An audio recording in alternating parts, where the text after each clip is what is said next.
झूठ नहीं हो सकता। लेकिन अगर मालिक 3 प्रदेश में जब सरकार बननी थी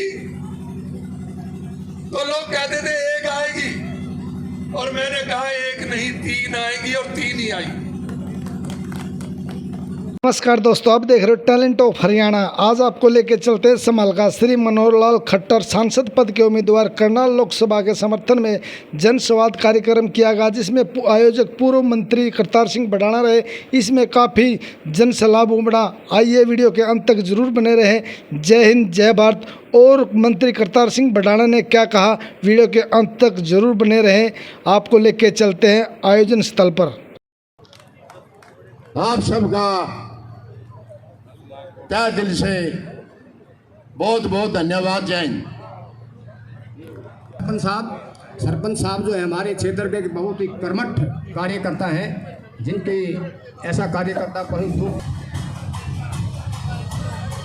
बहन राम बचेरी जी रद्द करा दिया था और कोई कुछ नहीं कर पाया उसमें। सीआर जो मेरे बच्चे हैं वो लायक है, और जो मेरे बुजुर्ग हैं वो मुझे प्यार करते हैं, आशीर्वाद देते हैं। और मुझे दुनिया में अगर कुछ चाहिए तो तुम्हारा प्यार चाहिए, और कुछ नहीं चाहिए। और सच बात तो ये था कि मैं तुम्हारे बीच में एक दिन पहले आया था, और देश के जो हालात है आपसे जुड़े नहीं है। आज प्रधानमंत्री जी को, मोदी जी को 400 पार कर जो नारा है वो मेरे मुंह से निकला था सबसे पहले। हालांकि लोग तो ये सोचते हैं कि भाई इससे बड़ा कोई झूठ नहीं हो सकता। लेकिन अगर मालिक 3 प्रदेश में जब सरकार बननी थी तो लोग कहते थे 1 आएगी, और मैंने कहा 1 नहीं 3 आएगी, और 3 ही आई। और मेरे पास ऐसा कोई शब्द नहीं है जो कि क्या मैं बोलूं कि एक दिन के बुलावे पे और मेरे सारे मुखिया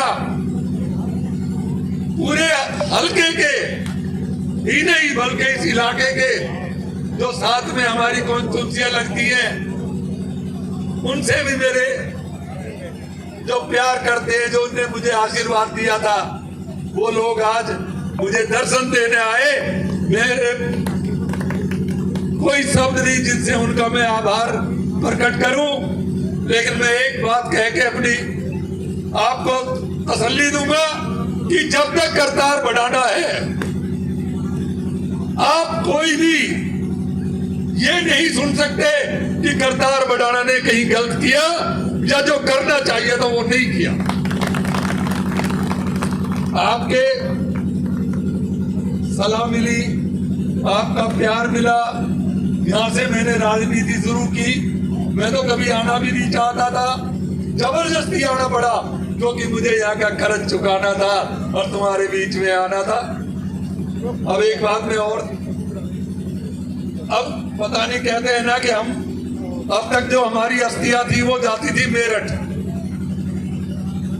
लेकिन अब कुछ अस्थियां जाने लगी हरिद्वार। तो पता नहीं ऊपर वाले की क्या मर्जी है। हरिद्वार से पहले पड़ता है मंगलौर। मैं यहां से छोड़ने के बाद एक बार वहां भी चला गया था, तो हो सकता है जब मैं गया था तो बहुत सारा अगर पार करना था, वहीं पे काम करना था। लेकिन कहते हैं जब तक कोई भी कर्ज बाकी है तो बहुत सागर पार नहीं किया जा सकता। तो उस टाइम मेरे पे मध्य प्रदेश का, राजस्थान का, दिल्ली का,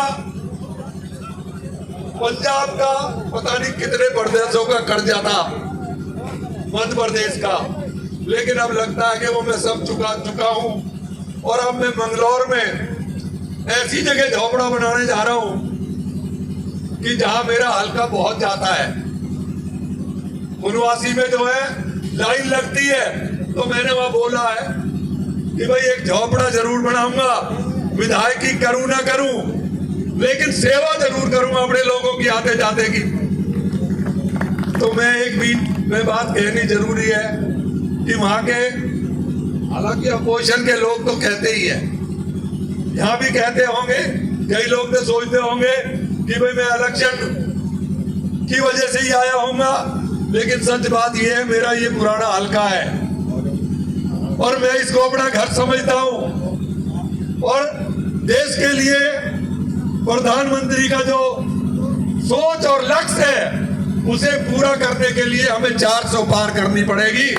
तो मेरे हलके की जो एक कमल का फूल आप दोगे वो सबसे ज्यादा वोटों से जीत के जाना चाहिए। मैं आपसे ये विनती करता हूँ, आपसे प्रार्थना करता हूँ, आपसे झोली फैला के उनके लिए वोट मांगता हूँ। अभी कई कह रहे थे कि मुख्यमंत्री जी आ रहे हैं, कि खट्टर साहब आ रहे हैं।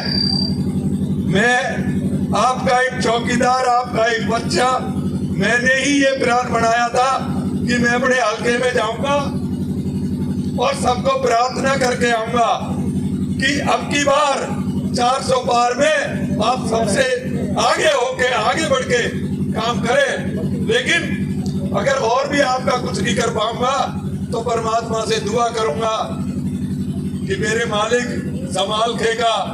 इतना विकास कराना, वो भी एक पत्रकार भाई कह रहे थे कि यहाँ का तुमने क्या बना दिया जो वहां का तुम मंगलौर का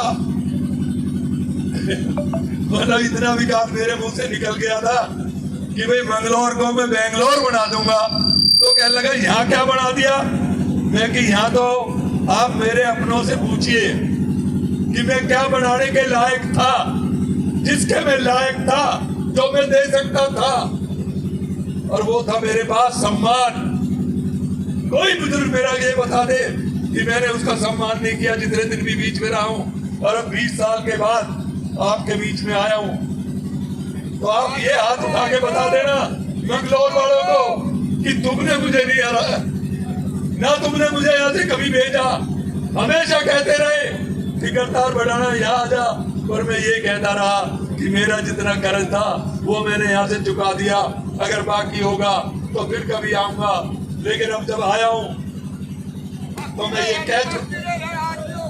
कह चुका हूं कि हरियाणा से मैं कोई चुनाव नहीं लड़ूंगा, क्योंकि मैं जब कुछ दिन पहले पेट्रोल पंप का वो ड्रॉ निकालना था, जब मैं आया था तो कई भाई तो मेरे से नाराज होके चले गए थे कि भाई हम तो जा रहे हैं, जब तेरे यहाँ पे आना ही नहीं है तो हम क्यों आए तेरे पास। और फिर कहने लगे कई लोग कि भाई ये नेता तो रोज कहते हैं, रोज मुकर जाते हैं। मैंने कहा मेरा जीने का मकसद ही खत्म हो जाएगा अगर मेरी जबान कहने के बाद अगर मुकर जाएगी तो मेरा मतलब जीने का खत्म हो जाएगा। क्योंकि मैं तो परमपिता परमात्मा से ये विनती करता हूँ कि मालिक मेरे मुंह से अगर कोई लफ्ज निकल जाए या तो उसे पूरा करना, और अगर तुम्हारे बस की भी वो पूरा करना ना हो तो मेरी गर्दन काटना, मेरी जबान बंद करने देना। और जितने ये जो है यहाँ पे जो मेरे अपने आए, ये मेरे सारे मुखिया आए हैं, और मैं जानता हूँ कि एक एक व्यक्ति का, भाई ज्यादा तो नहीं, झूठ बोलना अच्छा नहीं लगता, लेकिन ऐसा एक भी व्यक्ति यहाँ नहीं है जो 5000 वोट की ताकत ना रखता हो।